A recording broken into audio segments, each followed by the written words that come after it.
días, señoras y señores, amigos, amigas. Muchas gracias por estar en esta primera sesión del nuevo ciclo Caminos NES, Encuentro de Futuro. Con esta iniciativa que promovemos entre el Colegio de Ingenieros de Caminos, la Fundación Caminos y la Escuela de Negocios NES Educación, vamos a analizar con líderes del ámbito económico, empresarial y político pues los retos que debemos superar como país y como planeta en los distintos aspectos.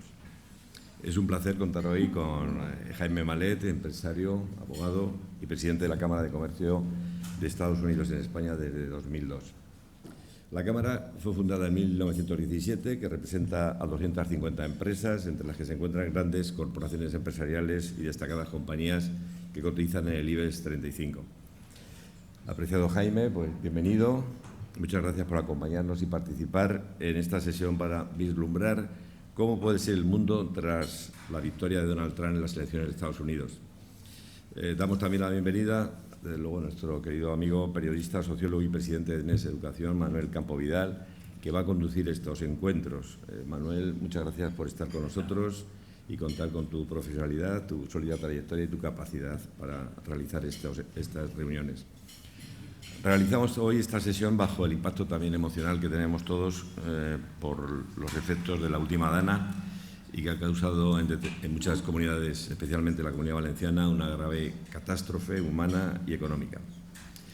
Y también estamos con la expectación del cambio de rumbo de la política de Estados Unidos tras la victoria de Donald Trump frente a Kamala Harris y que nos va a afectar a todos y del cual tenemos mucho interés. Mañana, miércoles, Donald Trump se reunirá con Joe Biden para iniciar el proceso de transición de poderes que culminará el próximo 20 de enero, cuando será investido presidente y que se convertirá en ser el primero en la historia con causas penales pendientes por promover el asalto al Capitolio de los Estados Unidos. Entre las propuestas que Trump planteó en campaña se encuentra la de bajar impuestos en Estados Unidos y al mismo tiempo subir los aranceles de exportaciones a México, en el caso de que el país no frene la llegada de inmigrantes ilegales. En Europa y el mundo se mira, desde luego, con una máxima atención e incertidumbre esta nueva legislatura de Trump. En el colegio también prestamos especial atención a este cambio por las numerosas empresas en ingeniería y construcción españolas que operan en los Estados Unidos y también por cómo pueden influir posibles cambios de fiscalidad y tributación en los ingenieros de caminos españoles colegiados que ejercen allí su profesión. Las políticas y relaciones que establezca la Administración de Trump con España y Europa serán también determinantes en un escenario en el que el viejo continente pierde el liderazgo económico frente a China y Estados Unidos. La semana pasada, Tony Brufau, presidente de Repsol, nos recordaba en un foro que organizamos en Barcelona que en 2010 Europa aportaba el 22% del PIB mundial y ahora, 14 años después, solo aporta el 17%. En el mismo periodo, China pasó de aportar el 7% del PIB al 17% y los Estados Unidos incrementó su aportación mundial del PIB del 22% al 26%. Otro aspecto relevante es la política medioambiental que podría llevar la nueva administración de Trump para que Estados Unidos abandone, como hizo en su primer mandato, el Acuerdo de París. Y esta decisión compromete a 196 países a reducir sus emisiones de gases a efecto invernadero. El expresidente José María Aznar tildaba de impredecible el periodo que ahora comienza y es posible que sea el calificativo más acertado por la nueva política de Estados Unidos. Por eso estoy seguro de que vamos a celebrar todos este encuentro en el momento idóneo y que nos va a ofrecer una perspectiva del máximo interés. Muchas gracias. Buenos días a todos. Muchas gracias, presidente, por la acogida y bienvenido Jaime Malet, presidente de la Cámara de Estados Unidos en España. Decidimos situar este análisis de lo que puede pasar en el mundo después de las elecciones norteamericanas unos días después. Si lo hubiéramos hecho al día siguiente, hubiéramos estado pendientes de si en Arizona se ganaba o no se ganaba. Y nosotros ahora, claro que desde el primer momento sabemos que Donald Trump tenía, sin esperar a Arizona y a otros estados, bisagra, e incluso todos los delegados suficientes para ser elegido y que tome posesión, como se ha dicho, el 20 de enero, ya lo sabíamos, pero hoy ya sabemos muchas más cosas. Y queremos hacer un repaso solamente a cómo queda ese mapa, también ver cuáles son los impactos principales que puede tener en Europa y también en España, y desde luego hay muchos intereses españoles también en aquella cuestión, yo diría que de todos los ciudadanos. Nuestro admirado Manuel Vázquez Montalbán decía que las elecciones de Estados Unidos deberíamos votar todos, porque a todos nos afecta, viviéramos donde viviéramos del planeta, y es cierto, y en España probablemente más. Así que comenzamos un pequeño repaso. Decía Michael Ignatieff, que fue primer ministro de Canadá el otro día, que visto los resultados en Estados Unidos, parece que haya dos países distintos, los que están en las costas y los que están en el centro, porque efectivamente toda la costa del Pacífico ha sido demócrata, la costa, por lo menos la parte alta de la costa atlántica también, porque luego ya después de Virginia ya son republicanos, y en el centro solamente 4 estados, Colorado, Nuevo México, Illinois, que es Chicago, y Minnesota. El resto es lo que se llama el muro rojo, que rompió como una dana de voto republicano al muro azul, que es el que lo contenía. Es como si hubiera 2 países allí, y en una diferencia de delegados de 226 a 295, y después se puede ir al microscopio, pero no es nuestro objetivo aquí. Por ejemplo, el senador Bernie Sanders, pues es senador por Vermont, y sin embargo los resultados son otros, es decir, que en senadores quizá incluso ha ido mejor, pero ya no es cuestión de microscopio. Trump ganó por mucho más de lo que pensábamos, y en todo caso empieza una nueva época. Una primera impresión, porque sé que además el presidente de la Cámara no ha hecho declaraciones, no ha hecho análisis, y es un placer escucharlo en primicia. Bienvenido. Muchas gracias, muchas gracias. ¿Qué primera impresión tiene usted de este tsunami republicano y sobre todo de la época que se abre ahora? Bueno, primero quiero agradecer esta invitación. Me siento muy honrado de estar aquí. Yo creo que España es un país estupendo, pero realmente los que han hecho de España un país lo que es son los ingenieros. Y yo lo digo que soy abogado y economista, o sea, no soy sospechoso de nada, ¿no? Pero creo realmente que la clase de la ingeniería, no sé si se llamaría ingenieril, es lo que ha hecho este país lo que es hoy en día, ¿no? Yo mi primera impresión es que, bueno, que ha ganado Trump y ha ganado con una mayoría arrolladora, landslide, que se llama. Ha ganado por más de 5 millones el voto popular, ha ganado en todos y cada uno de los swing states, ha ganado el Senado, que se votaba en 35 sitios, ha ganado el Congreso o la Cámara de Representantes, todavía quedan unos 7 escaños, ¿no? Pero pronto se sabrá. Tiene el control del Tribunal Supremo y realmente va a tener un gran poder para poder hacer lo que quiera y para cambiar la mecánica de las cosas. No va a ser una administración que pase de puntillas sobre nada, sino que va a ir analizando cada elemento de lo que venga, tanto en política interior como en todo lo que tiene que ver con el gasto público, como todo lo que tiene que ver con los elementos culturales de la sociedad, como todo lo que tiene que ver con la política exterior. Y a todo se le va a poner un interrogante y se va a analizar bajo una óptica muy diferente a la que se ha analizado hasta ahora, ¿no? Esa es mi impresión así de buena. Déjeme que sea muy sincero, porque debemos serlo. Era tal el grado de crispación, el final de la campaña, esas acusaciones de que los inmigrantes, decía él en los mítines, están sedientos de sangre, que los haitianos se comen las mascotas, etcétera, etcétera. Era tal el nivel de crispación que, sinceramente, daba miedo que ganara y daba miedo que perdiera, porque en una crispación tan alta y en un país en el que hay tanta gente dispuesta, pues vimos, a asaltar el Parlamento y con armas en casi todas las casas, de no haber ganado Trump, pues probablemente también tendríamos una situación crítica. Por lo menos le expreso el temor que yo tenía, el miedo que ganara y el miedo que perdiera por esta razón, por ese riesgo. ¿Cómo lo ve? Bueno, se puede hacer ciencia ficción a futuro, no hacia pasado, no a ganado, o sea que no vamos a hablar de eso, ¿no? Pero efectivamente había un riesgo enorme. Hay que pensar que en Estados Unidos la divergencia es brutal. La polarización que vemos en España es de parvulario en comparación con lo que hay allí. El país que yo conocí hace 30 o 40 años ya, que era un país de consensos, se ha convertido en un país donde un republicano y un demócrata no se sientan en una mesa. Y una de las cosas que me gustó del discurso de Trump en la mañana del 6 aquí, la noche del 5 allí, fue que dijo que iba a poner todo el esfuerzo posible para unir el país de nuevo, ¿no? Yo creo que eso es lo más importante para mí de su discurso y lo que más me gustó, por supuesto, ¿no? Porque el país está peligrosamente polarizado.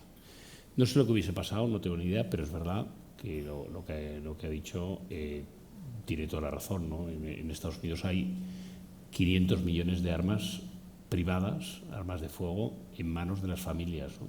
Hay más armas que habitantes y eso es un peligro porque es el único país prácticamente del mundo, al menos democracia consolidada, que tiene esa capacidad de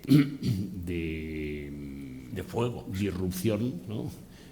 Armamentística en las familias, y eso es por una enmienda, como es bien sabido, de la Constitución. Solamente una nota más sobre el análisis de lo que interpretamos. Se esperaba que el mundo latino votara más, en un momento determinado, que el mundo latino votara más a Kamala Harris, y parece que no fue así. Ni siquiera por solidaridad con los que están llegando o por los que todavía quieren llegar. Realmente lo que se ve en los primeros análisis es que los hombres latinos, sobre todo, votaron a Trump, probablemente pues porque la candidata era una mujer y además encima era una mujer que no era una mujer blanca, y eso cambió mucho, ¿no? O sea, voto latino y voto de hombres jóvenes que se ha medido incluso en un 12% superior sobre Trump que sobre Kamala Harris. Ese también es un fenómeno nuevo, me parece. Es algo que tradicionalmente no venía siendo así. Es lo que ha permitido a mucha gente decir, es que los demócratas no han entendido que el país había cambiado y venían con una vieja receta. El Partido Republicano, que ha representado durante mucha parte de su historia a las élites, de repente se ha puesto al lado de los descastados. Y eso incluye latinos, incluye gente de color. La gente de color no se ha volcado tanto, la candidata demócrata era de color, pero sí otras minorías, ¿no? Y no son minorías étnicamente, son la gente en masa que le ha votado, es la gente que no tiene estudios y que ve cómo la globalización no le ha mejorado las expectativas de futuro ni de vida, ¿no? Y eso sí que es un cambio enorme, ¿no? El Partido Demócrata va a tener que tomarse un tiempo en reflexionar, ¿no? Cómo es que ha perdido la base social de trabajadores que le apoyaba. No solamente el Partido Demócrata, sino que eso es una corriente, como todo lo que pasa en Estados Unidos, que yo no soy politólogo, esto tengo que hacer un disclaimer aquí, yo no soy un experto en política ni americana ni de ningún tipo, soy un empresario, pero bueno, la verdad es que tengo quizás por razón del cargo mucha información, y yo lo que creo es que lo que pasa en Estados Unidos luego viene a otras partes del mundo y lo vamos a ir viendo, pues que las razones por las cuales Trump ha ganado las elecciones allí van a ser más y más y más importantes para ganar o perder elecciones aquí. Hay dos frases a mí que me llamaron mucho la atención. En primer lugar, Michael Ignatieff. Déjenme recordar, Michael Ignatieff era aquel profesor, un catedrático muy respetado en Harvard, que luego lo llevaron a ser primer ministro de Canadá. No funcionó, tuvo que volver, digamos, a la academia. Ahora ha sido premio Príncipe de Asturias. Ahora está en Viena. Sí. Ahora está en Viena. Eso es. Pero él, que ahora ha tenido el premio Princesa de Asturias, sí. Y en un momento determinado dice: Trump ha cosechado los efectos de 50 años de negligencia progresista ante la desigualdad. Es decir, ¿iba bien la economía americana? La macroeconomía sí, pero luego cuando bajabas abajo la gente notaba muchas tensiones, le golpeaba la inflación, y eso es una lección probablemente a tomar para otros países, incluido el nuestro, en el sentido de que las cifras macroeconómicas van bien, pero si la percepción popular y la vida de las personas no lo es, y el Partido Demócrata se ha ido alejando, digamos, de esa desigualdad que estaba en la base de la sociedad. ¿Le parece razonable este análisis de Ignatieff? A mí me parece totalmente razonable, ¿no? Realmente hay muchas razones que pueden explicar ese vuelco electoral tan importante, ¿no?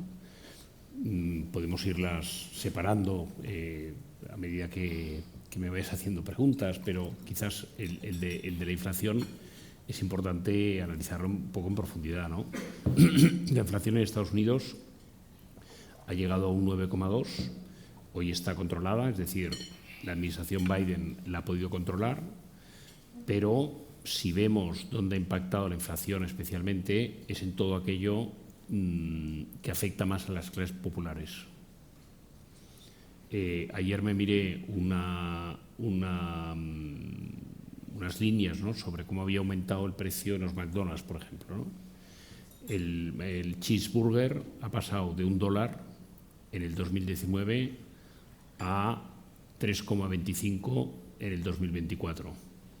Las French fries han pasado de 1,5 a 4,2. Es decir, la multiplicación de muchos productos básicos no ha sido un 9%, sino que ha sido un 100, un 150%. Y eso ha tocado mucho a la clase más humilde. La razón de la inflación pues está compartida, viene de la pandemia, de que mucha gente, como en Europa, pues estuvo esperando a que se terminase la pandemia y empezaron a comprar y a consumir, los precios subieron, al mismo tiempo pues hubo en Estados Unidos como en Europa elementos que rompieron las cadenas de valor, con lo cual los productos importados no llegaban. No hubo el problema del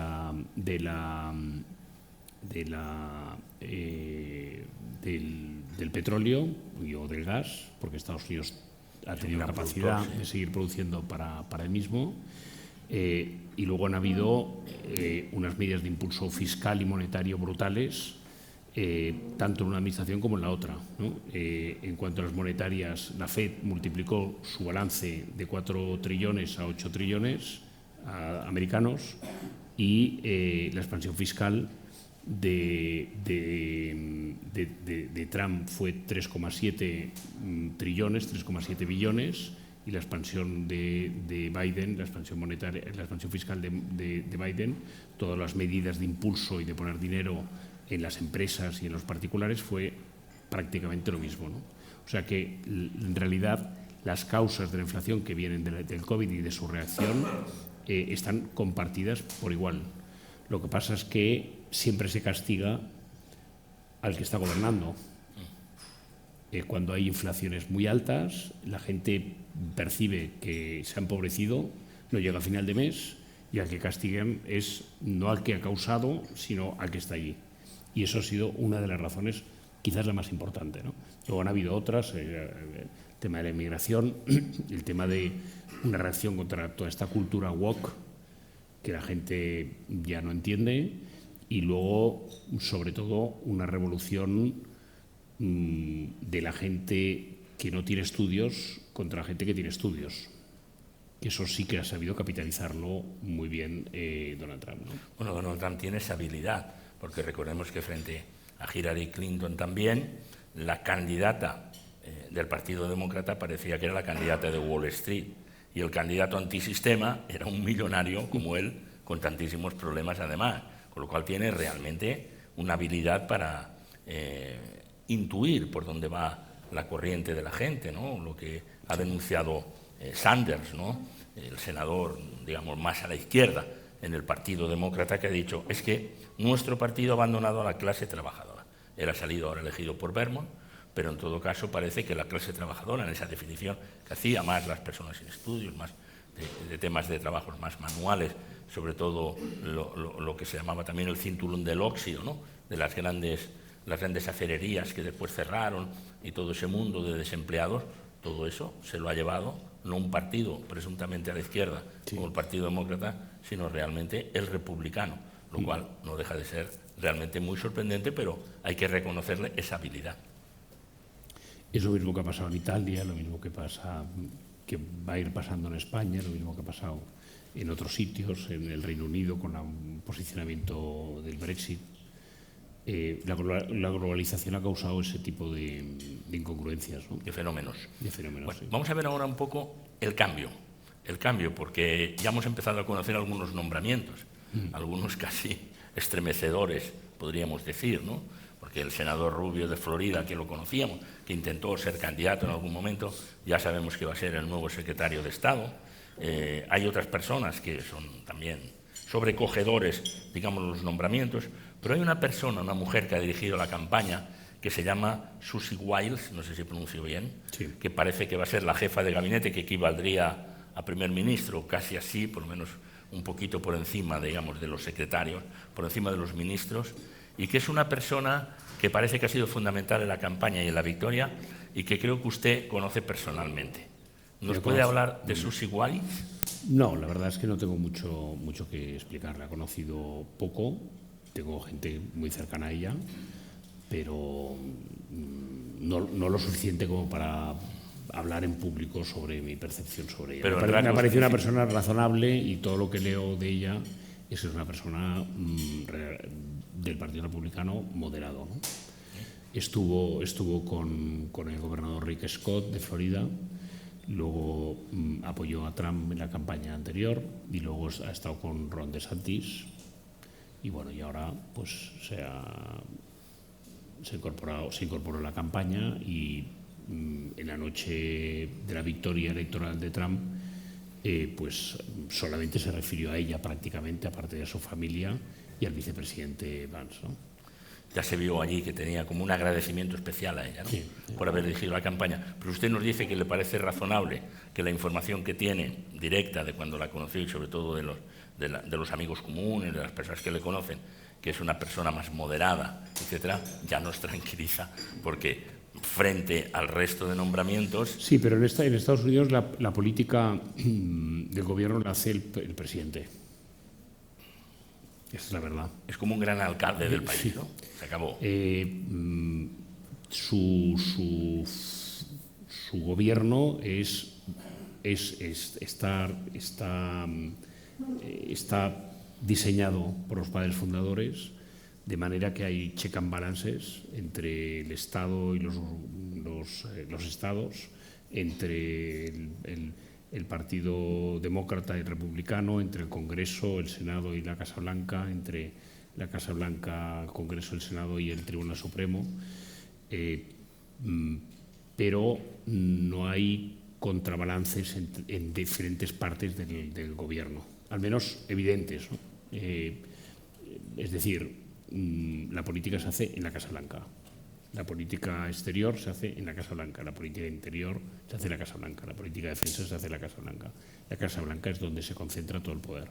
Y los demás pues se dedican a ejecutar.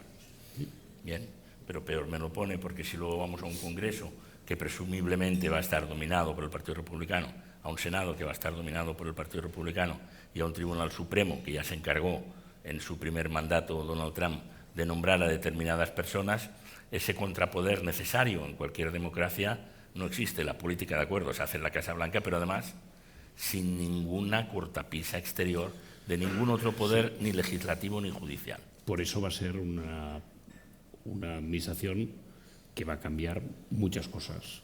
Por eso, aparte ya hay experiencia de los 4 años anteriores, se va a rodear de gente muy fiel y va a poder llevar a cabo una agenda muy disruptiva y muy diferente a lo que hemos visto hasta ahora, ¿no?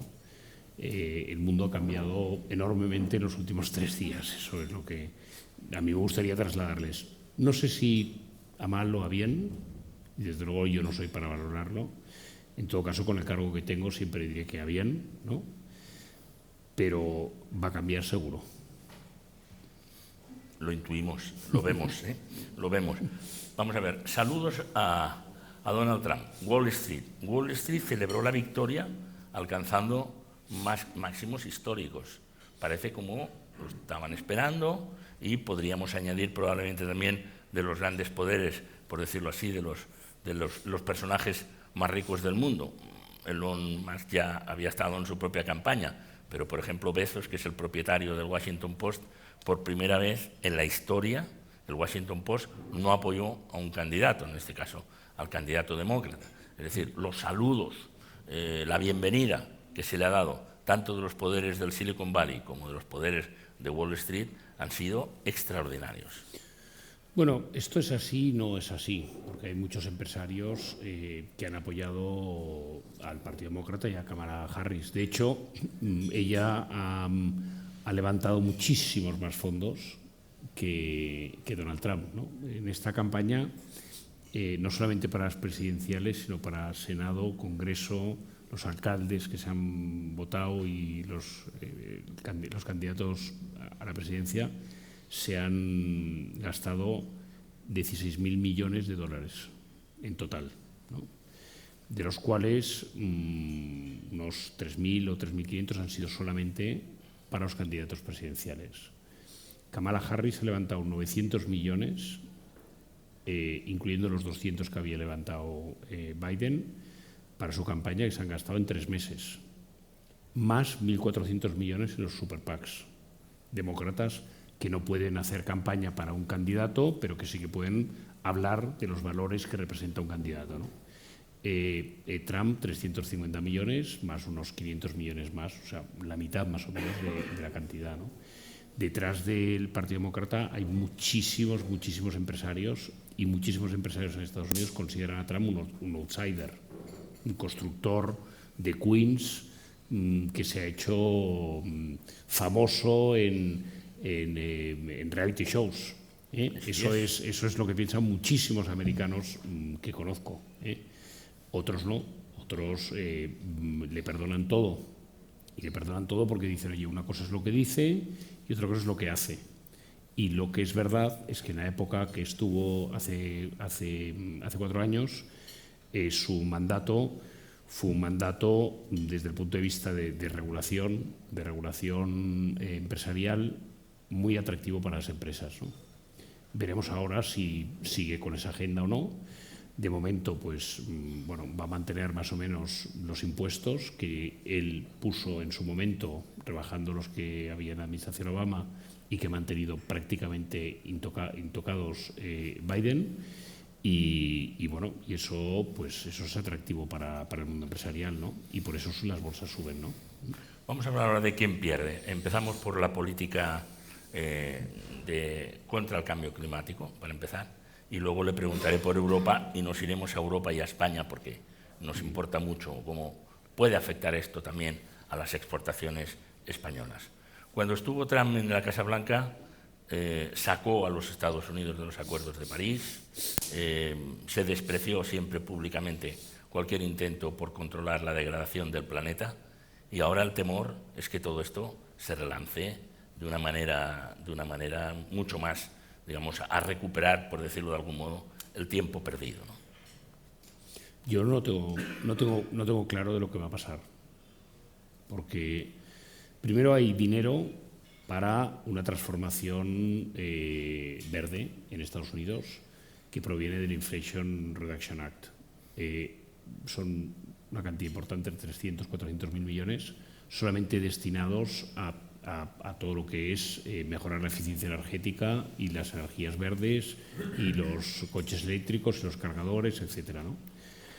Todo eso me da la impresión de que no se va a revertir, y ese dinero que todavía no se ha invertido masivamente lo quieren los estados, y muchos de los estados que están esperando ese dinero son rojos, es decir, republicanos, ¿no? Hay que hacer esa mención porque sí, hay que aclararlo, en España, sobre todo en España. En España es republicanos. ¿Sí? Los rojos son republicanos y los azules son demócratas, ¿no? Allí. Entonces, eso por un lado. Y luego, por otro, pues hombre, yo creo que el negacionismo hoy en día no existe prácticamente. O sea, hay gente que puede pensar, oye, lo que no podemos hacer es estar aquí reduciendo nuestras capacidades de producción porque la energía nos sale carísima, porque no utilizamos la energía del subsuelo, y por otro lado en China pues están quemando carbón, o en la India, y están compitiendo con nosotros, ¿no?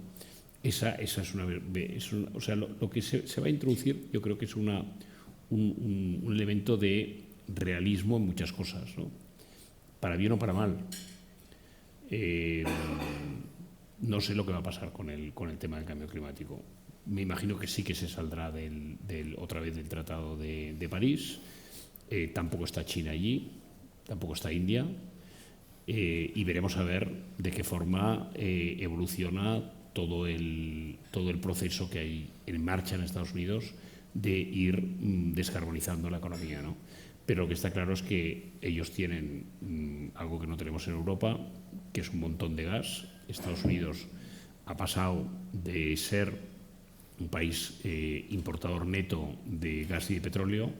De gas es el primer productor del mundo y es exportador, el primer exportador. Y de petróleo todavía sigue importando porque consume más de lo que gasta, pero ya es el primer productor del mundo de petróleo, mucho más que Arabia Saudita, que Rusia, que cualquier otro país, ¿no? Entonces, yo creo que eso es una ventaja competitiva que Estados Unidos no va a perder, máxime teniendo en cuenta que eso le da seguridad geopolítica en un país que es especial porque tiene de frontera a Canadá, a México y a dos mares, ¿no?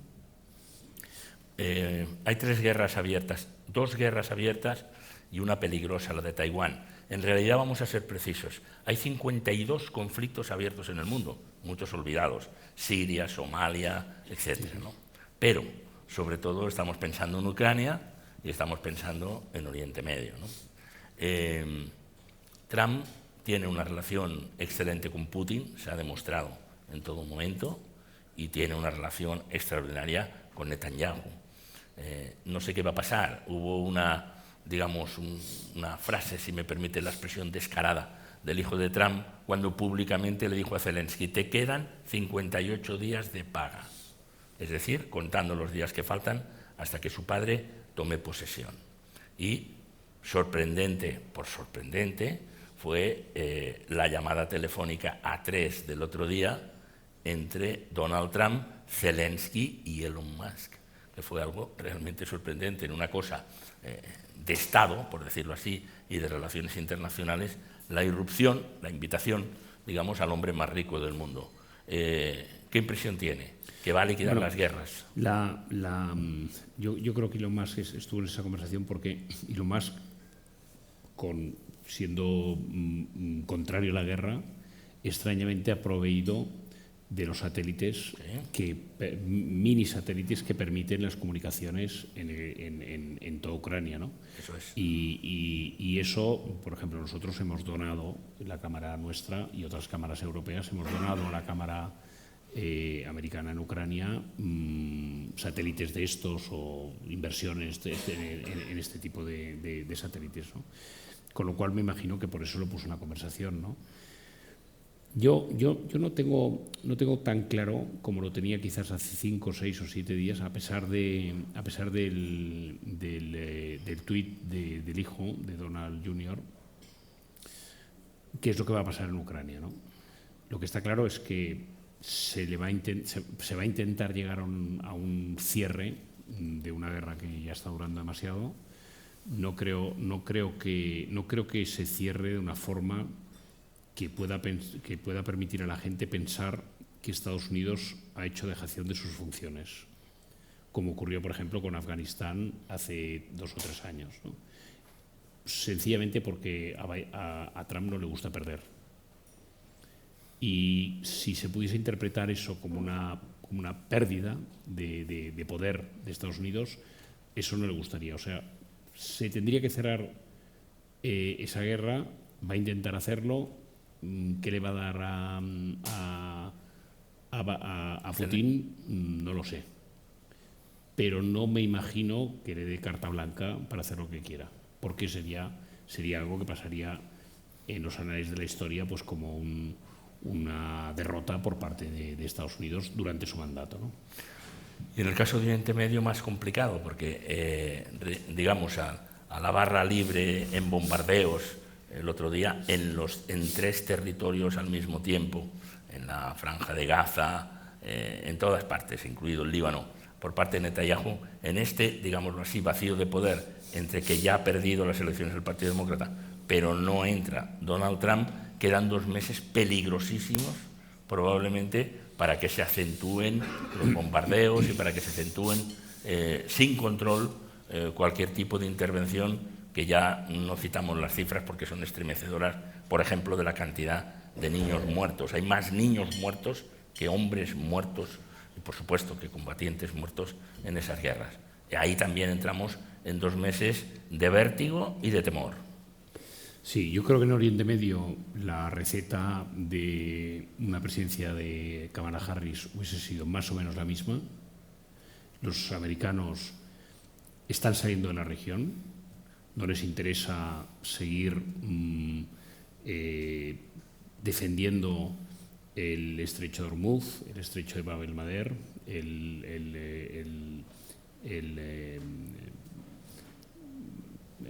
la zona del Mar Rojo. Patrullar esa zona con los conflictos que hay es extremadamente caro, y hoy en día no tienen necesidad de hacerlo porque el petróleo y el gas, como he dicho antes, ya se lo generan ellos. Ese es un problema de los chinos y de los europeos. Y lo que sí que van a dejar en la región es un proxy, que es Israel, para que ponga orden y para que no permita que Irán, que es un gran enemigo de todo Occidente, se haga con armas nucleares. Una de las cosas buenas que yo creo que hizo Trump durante su mandato anterior fue los acuerdos de Abraham, como todo el mundo sabe, ¿no? Llegó a una especie de entente firmada en un tratado con varios países, entre ellos los Emiratos, Omán, Bahrein, Marruecos, y el quinto que tenía que entrar era Arabia Saudita, y los atentados que hubieron en Israel por parte de Hamas tienen que ver con impedir ese acuerdo, ¿no? Yo creo que esa es la línea que va a seguir Estados Unidos, llegar a crear una coalición capitaneada por Israel y en cierta medida por Arabia Saudita en contra de Irán y de sus proxies, y le van a dejar hacer lo que quiera para acabar con los proxies de Irán. Con los proxies, Hamas es un proxy extraño aparte porque son sunitas, no son chiitas, para acabar con Hezbollah en el Líbano, para acabar con el movimiento de Hamas en el West Bank, y para terminar con los hutis, ¿no? Y eventualmente pues acabar también con el programa nuclear iraní, que es lo que desestabilizaría totalmente el equilibrio de fuerzas en la zona, ¿no? Vamos ahora, por último, a Europa y a España. Europa también resulta perdedora, no sé si tiene usted la misma impresión, porque probablemente el sector industrial teme ahora perder competitividad, porque ya ha habido anuncios de que la política norteamericana va a ser mucho más proteccionista y, por tanto, vendrán aranceles, muchas más dificultades para las importaciones europeas, entre ellas las españolas, que les dedicaremos un capítulo aparte. ¿Usted tiene esa sensación de que hoy Europa está en una posición geoestratégica, geopolítica más débil de la que estaba la semana pasada, antes de esta victoria arrolladora de Trump? A mí me gustaría separar mucho España de Europa, porque yo soy bastante optimista con España y no soy optimista con el concepto de la Unión Europea. No siendo euroescéptico, pero creo que hay muy poco realismo en lo que estamos construyendo aquí entre todos, ¿no? Permítame que diga, leí un artículo suyo en Expansión, que ahora le citaré, sobre España. Dejamos España aparte, vamos a Europa. Si España yo soy optimista, creo que si nos dejamos de pelear tenemos muchas oportunidades de hacer cosas, ¿no? Pero en Europa, en lo que es el concepto de la Unión Europea, pues me cuesta mucho reconocer los méritos, ¿no? Ahora se ha puesto de moda y todo el mundo habla del informe Draghi, ¿no? El informe Draghi habla de invertir 800.000 millones al año para contrarrestar de dinero público, para contrarrestar la pérdida de competitividad de Europa frente a Estados Unidos, a China.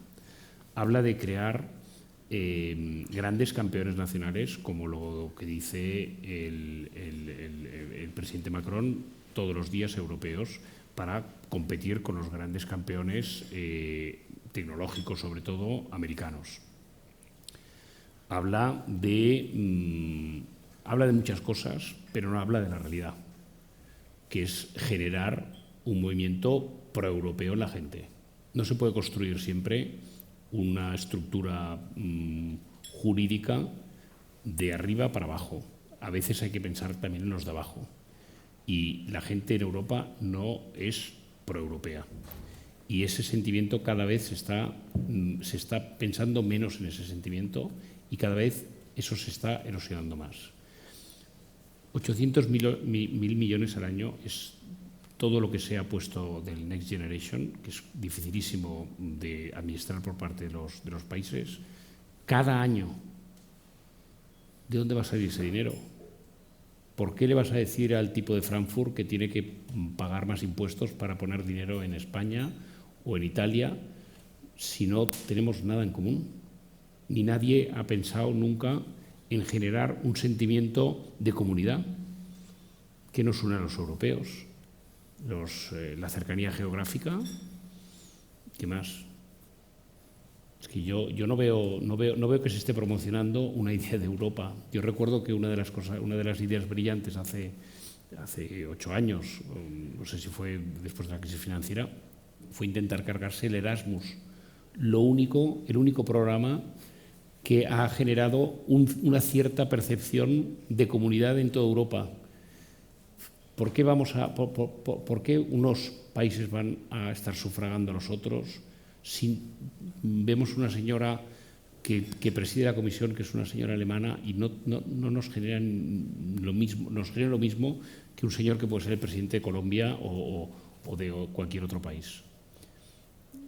Esa es la realidad. Entonces, yo pienso que Europa ha perdido mucho tiempo intentando crear una tecnoestructura sin pensar en la gente. Y eso es lo que vamos a ver, ya lo vimos con el Brexit, pero va a seguir y a seguir y a seguir. Hay muy poco realismo en todo lo que se dice. Queremos crear grandes campeones europeos que puedan competir con las grandes compañías americanas. Bueno, sí, perfecto, pero cuando Macron habla de crear grandes campeones europeos para competir con las empresas americanas tecnológicas, aparte de que eso no va a pasar ya, demasiado tarde, no está pensando en las empresas españolas o en las empresas holandesas, está pensando que las empresas francesas se conviertan en las grandes compañías de toda Europa y que nosotros le demos nuestros mercados, ¿no? Y es la realidad, todo el mundo barre para casa y así es imposible. O sea, ¿cómo vas a crear un mercado que pueda competir? ¿Cómo vas, por ejemplo, en el caso de la defensa, ¿no? Estados Unidos invierte más o menos unos 850.000 millones en defensa. China unos 300.000 millones. Rusia unos 66.000 millones. Toda la Unión Europea más que China. Pero ¿qué pasa? Que el único cemento que hay para todas esas fuerzas es la capacidad americana. Porque si no, los cañones de un lado no se compenetran con las balas del otro lado. No hay nada que esté unido y tal, porque cada país ha ido a la suya. Y esa es la realidad de Europa. Y no la vamos a poder cambiar. La podríamos haber cambiado si hace 30, 40 o 50 años alguien hubiese pensado que había que generar un movimiento proeuropeo en los países europeos. Pero nadie se ha atrevido y nadie lo ha podido hacer, ¿no? Diferentes idiomas, diferentes formas de pensar, diferentes culturas y geografía y una historia plagada de guerras y de intentos para no tener más guerras. Pero una vez se han acabado las posibilidades de guerras entre los europeos, ¿qué nos une? Bueno, de hecho, la Unión Europea, en sus versiones iniciales, se crea para evitar guerras entre europeos, porque ya llevaban 2 guerras mundiales en lo que iba de siglo, y en los años 50 se crea la Unión Europea. Estuvo aquí Josep Borrell, todavía hoy vicepresidente de la Unión Europea, y él nos planteaba un par de cuestiones relacionadas con lo que está diciendo ahora Jaime Malet, muy interesantes, y decía, primero, no hay un relato europeo, estamos de acuerdo. Entonces, los jóvenes, efectivamente, les salva el Erasmus, hubiera sido una catástrofe. Ya hay 1 millón de parejas y de matrimonios en Europa como consecuencia de los Erasmus, y es una italiana con un español, y es una belga con un alemán, etcétera, etcétera, y eso es un sustrato, digamos, de comunidad que hace que sea muy positivo. Por lo tanto, es la primera cuestión. Y la segunda cuestión, al paso, que acaba de citar usted, es el tema de la OTAN y de los Estados Unidos. No vamos a detenernos en esto, pero ya Donald Trump plantea que a lo mejor Estados Unidos tiene que salir de la OTAN, o por lo menos no tienen que estar algunos países que no contribuyan en lo que les toca realmente. Es decir, lo planteó también Borrell en un momento determinado, Europa tiene que darse cuenta que se acabó la energía barata que venía de Rusia en su momento, se ha acabado de este modo, que ya se acabó China como fábrica porque hay aranceles y además hay unas competencias tremendas sobre la cuestión, y ya se acabó el que la policía, digamos, mundial, la pagan los Estados Unidos. Todo esto que decía usted al principio, vamos a un mundo realmente nuevo, pues tiene absolutamente toda la razón, y lo vamos a ver probablemente en los próximos 2 años. Me inquieta, eso es verdad, el pesimismo que me parece que se deduce de sus palabras sobre las posibilidades de la Unión Europea para recuperarse. Debo decirle que yo, cuando leí el informe Draghi, no al detalle ni calculando los números, me pareció que era esperanzador, y él ha salido corriendo ahora a decir, precisamente por la victoria de Trump, es mucho más urgente que aumentemos la competitividad y la productividad, que era algo que él indicaba en ese informe. Yo no es que sea pesimista, yo creo que lo que pasa es que aquí la gente no es realista.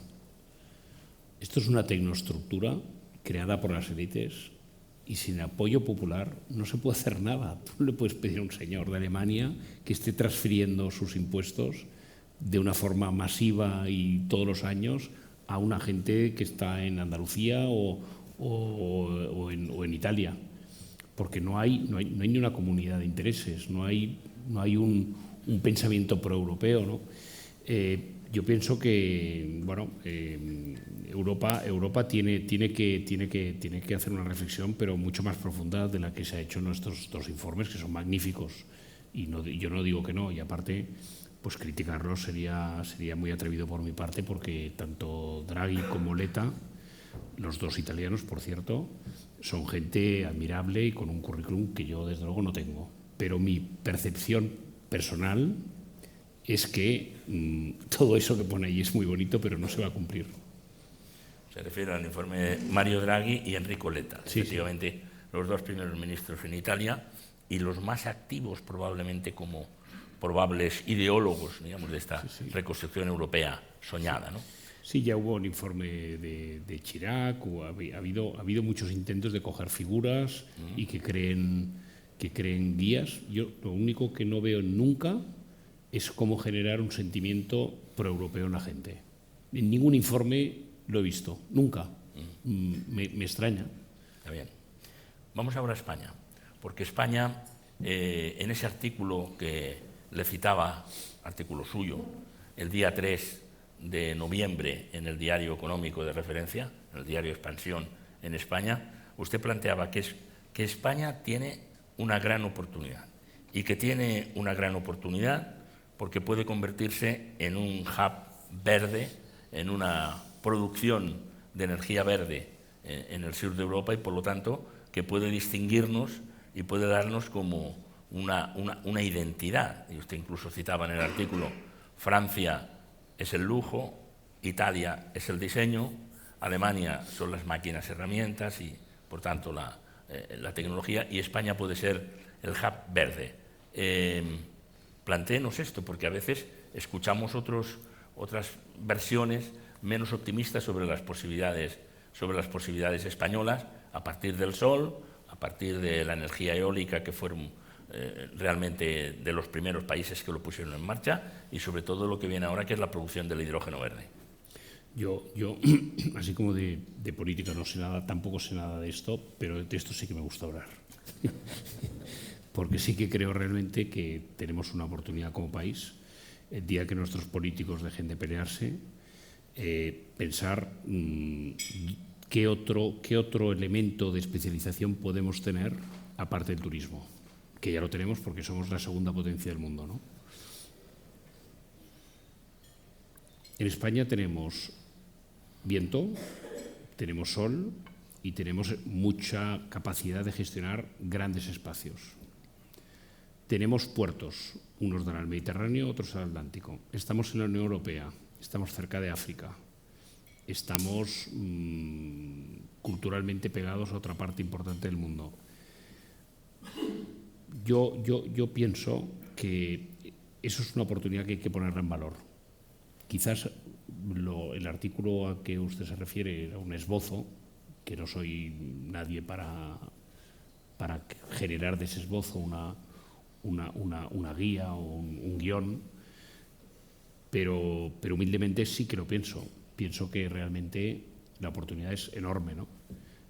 Tenemos ingenieros, eso también es importante. Tenemos los mejores ingenieros del mundo y con todo eso, ¿qué podemos hacer? Exportar electricidad verde a través de líneas de transmisión. No, porque en Francia nunca van a dejar que nosotros exportemos la electricidad desde España. Ellos se quieren convertir en el hub de energía nuclear para toda Europa. Vale. Podemos exportar energía verde convertida en moléculas, hidrógeno o lo que sea, a través de barcos. Eso sí, eso lo van a hacer nosotros, y lo puede hacer Arabia Saudita.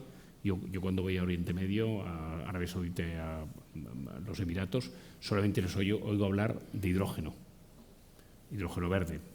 Bueno, pues sí, competiremos con otros países exportando eso. Pero yo no me refiero a exportar, yo me refiero a importar industria. Importar industria que utilice la energía verde para producir bienes. Y en eso sí que podemos ser los primeros del mundo. Pero hay que ponerse. Yo he visto, por ejemplo, no sé si ustedes lo han seguido, ¿no? Esta pelea entre las compañías energéticas y el gobierno sobre este impuestazo a la energía que se quería mantener más allá del fin de este año, y realmente es que creo que la gente no está entendiendo bien lo que nos jugamos. Cepsa va a invertir miles de millones en hidrógeno en Andalucía. Repsol quiere invertir en toda España miles de millones en temas de hidrógeno y descarbonización diversa. Nuestras grandes compañías electrointensivas se están yendo. Alcoa, un desastre. Acerlor, un desastre. Se refiere por el aluminio y por todo lo que necesita mucha energía para producir. Esto va a acabar muy mal o muy bien. Tenemos la industria representa en España un 11%, había representado un 18%. Ha ido bajando en los últimos 20 años de una forma muy acusada. Si seguimos así, terminaremos en un 7, un 8. La industria es positiva, genera empleos bien remunerados, pega a la gente en el territorio, y nosotros podemos ser los reyes de la industria verde. Yo veo ahora un montón de compañías alemanas que se están yendo de Alemania, se están yendo a Austin, se están yendo a Texas. ¿Por qué? Porque los alemanes, que nos pensamos que eran tan inteligentes, resulta que tenían una carta escondida, que era que compraban la energía mucho más barata que el resto de Europa, a los rusos, ¿no? Ahora, eso se acabó, pues ellos dicen, oye, así no puedo producir. Está pasando con la fabricación de coches, con empresas grandes, medianas y pequeñas, de todo tipo de manufactura, sobre todo electrointensivas, pero también todas aquellas que la electricidad sea un 20 o un 30% de los costes, o incluso menos, están replanteándose irse a otros sitios del mundo. Nosotros, esa transferencia que va a haber de capital y de capacidades industriales de Europa hacia Estados Unidos no se va a poder parar, encima con las guerras arancelarias y todo, ¿no? Teniendo en cuenta que el mercado americano es el que soporta la economía mundial. Ahora, en España podríamos, si nos enfocásemos, tener una parte de ese pastel, ¿no? Y bueno, la idea sería enfocarnos en intentar pasar de un 11 a un 22% en 10 años del PIB, ¿no? Una última cuestión con relación a la victoria de Trump y Europa, pero particularmente España. Nosotros somos exportadores a Estados Unidos de aceite, por ejemplo, de ropa, de calzado, de tantas otras cosas. Con los aranceles, todo eso probablemente vamos a perder muchas posibilidades porque esa política proteccionista de Donald Trump nos va a limitar mucho las exportaciones. Quizá no pase de modo inmediato, se ha dicho que quizás se estire esto hasta el año 26, pero en todo caso puede llegar. Y puede ser una dificultad añadida cuando la industria agroalimentaria, por ejemplo, que en España ya es casi el 9% de la producción, pues podría verse sensiblemente dañada. Bueno, España y Estados Unidos tienen una relación económica muy fuerte a través de la inversión. Estados Unidos es el primer destino de las empresas españolas fuera, incluyendo los países europeos, y somos el 10º inversor en Estados Unidos. Y Estados Unidos es el primer inversor en España desde los años 60. A nivel de comercio, esa relación no es tan fuerte. España vende unos 20.000 millones a Estados Unidos vende a España unos 26, 27.000 millones. Tenemos un poco de déficit en la balanza de pagos. Si suben los aranceles un 10 o un 20%, como ha dicho Trump, lo hará para todos los productos de todos los lugares del mundo. Nosotros perderemos competitividad con respecto a los vinos de California, pero no con respecto a los vinos de Italia o de Argentina. Y lo mismo con cualquier otro tipo de producto, ¿no? Con lo cual yo no estoy seguro de que esas medidas, excepto para algunos determinados sectores, por supuesto, nos vayan a ir mal. Por ejemplo, en el caso del vino, el vino californiano ya está muy caro, nunca tendremos problemas para competir y estaremos en las mismas condiciones que Chile igual. Quizás los chilenos tienen menos potencia financiera para aguantar el tirón y nosotros más, y tendremos capacidad de tomar una parte de su mercado. O sea, no veo que sea ese el problema. El problema para nosotros va a ser lo que pase con las filiales de las empresas españolas que van a estar en lugares que venden a Estados Unidos y que sí que les van a cascar unos buenos aranceles, más allá del 10% o el 20%, como por ejemplo las filiales de las compañías españolas en México o en Brasil, que van a exportar con un 40, un 50, un 60% de subida de aranceles. Por ejemplo, las compañías españolas de partes de vehículos, ¿no? del sector de automoción, que no son los productores de los coches, tienen fábricas en Estados Unidos que se van a sentir, van a tener pues, más capacidad de tomar mercado, pero luego tienen fábricas también en México. Las fábricas de México de automoción van a tener de acuerdo con lo que ha dicho Donald Trump, van a tener unos aranceles altos, ¿no? Esas empresas sí que se verán castigadas, ¿no? Y por último, la inversión. Me parece que el año pasado los Estados Unidos invirtieron en España más de 8.000 millones en distintos sectores, ¿no? Y si le he entendido bien, el primer país de inversiones fuera es España, desde Estados Unidos. Sí. ¿Eso puede ser de alguna manera dañado? ¿Puede mitigarse, digamos, este flujo inversor que revitaliza, desde luego, la economía española? Bueno, va a haber, como decía, un movimiento muy grande de todos los países avanzados a manufacturar en Estados Unidos por las medidas de Trump, arancelarias y de incentivos, ¿vale? Eso va a ocurrir tanto en Europa como en Japón, como en Corea del Sur y otros países, ¿no? Y España no va a ser la excepción. Pero yo pienso que va a haber más inversión española en Estados Unidos. Muchas compañías ya están pensando en invertir más allá, pero la inversión estadounidense en España, que está muy consolidada y que cada día aparece en los periódicos desde hace un tiempo por los data centers, centros de research and development, semiconductores, etcétera, eso va a continuar. Yo creo que las empresas americanas en España tienen planes muy potentes de inversión, solamente miles de millones, por ejemplo, en centros de datos en Aragón, por poner un ejemplo, pero luego hay en Andalucía y hay un montón de planes, y esos planes no se van a ver alterados ni un ápice con el cambio de gobierno.